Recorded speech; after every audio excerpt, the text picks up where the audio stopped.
Some big news in the shop right now. Today, we started officially making our prosthetic legs. You're saying, what? Prosthetic legs in high school? Absolutely. So I met a guy named Brian Copes. He started an organization called skyyouth.org. I'll include the link in the description.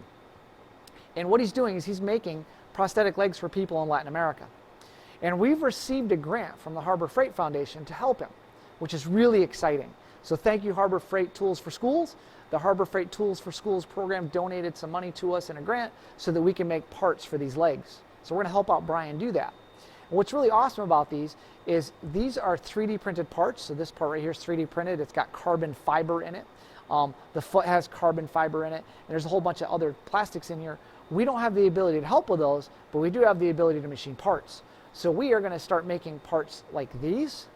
And we're also going to make the pivot pins, which are the pin that goes through the ankle and the pin that goes through the knee. And these pivot pins look like this. They're 3/8 pieces of 6061 aluminum. They have a very specific length. We measured out both of these in the part or in the leg, and we found that they're within 2/1000 of each other in length. They have a hole in each end that are 1 inch deep. We measured those, and he also sent me prints, Brian did, so I could use those prints, but there weren't specs on how tight we had to be with our tolerances. So we took these two pins and we measured the hole concentricity and found that they're not quite concentric. So we could be off a little bit there, but we did notice the lengths of these are within 2/1000 of each other. So that's our main focus right now, is to getting these to the right length, getting the chamfers on the end, and then threading.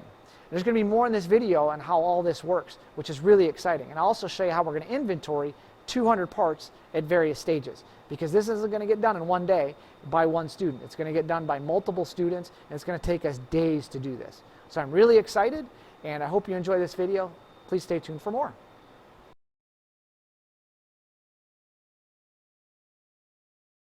One of the biggest challenges that we face is how do we keep track of all our parts?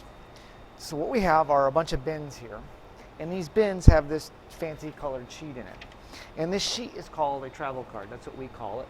Some companies call it travelers, some people call it process sheets. We call it a travel card. And on that travel card, we see a part number, part name, the last operation completed, which is really important to us, the next operation, which is really important, how many are in that bin. And if any time we can go over to this bin and count those parts, we shouldn't have to, but it'll be, in this bin, there'll be 54, and it says it's done with part 1, or step 1. So what does that mean? Well, if we go to what we call a routing sheet, this is our routing sheet, and the routing sheet contains a tremendous amount of information. It shows us that we have Life Changer prosthetic here, it's our pivot pin, it shows a part number, shows the size at the end of the step as long as with a tolerance of 2/1000, gives us a number of finished or parts per finished unit. It also gives us the number in our production run, in which we're making 100 legs, so we need 200 pieces. And then it gives us operations, 1 through however many we need. And each operation has operation number, a description of what it is, the machine we're going to use, the size at the end of the step, as well as a rough drawing of what that part's going to look like at the end of that step. And as it goes through here, we'll see at the very end, we'll find, hey, we inspect, and we have to see the prints for tolerances, and we have a set of prints to go along with this too, which are also located on the bench, and here they are.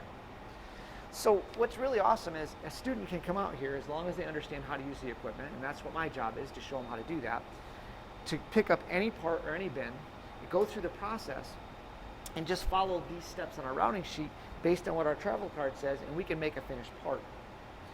What's amazing though is that how do we keep track of this? Because right here we have, let's see, there's 7 bins here, and those 7 bins contain parts for different steps along the process. So if we grab this bin, we'll see that this happens to be completed with step 6, and we need to go to step 7. There's only 4 parts in there.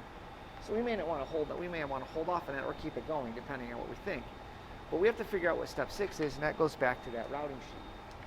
The problem is that how many do we have total in all the bins, and how do we keep track of where we are in the process so we know that, hey, this is starting to fall behind, how do we catch it up? Well, what we've created is something we call a count inventory sheet. And this could be an expediter sheet or something like that. And each operation has its own column. So there's operation 1 through 9. Notice 10 isn't done yet. That's our final step of inspection. But right now we have 21 pieces ready to be inspected, which is pretty amazing. So there's 21 pieces here ready to be inspected. Up here, it shows us at the end of operation number 1, we have 132 parts. So we out of 200, and it tells us we need 200 here. Out of 200, we have 132 cut to rough length. We then have to go through the process to get them through, but as you can see, as we go down this list, these numbers in the final column keep descending because they're not far enough along in the process.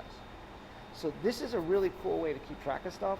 I'll try to make another video of this at some point to show how this process really interacts, because it's a little bit of complication here, but it's very simple once you grasp it.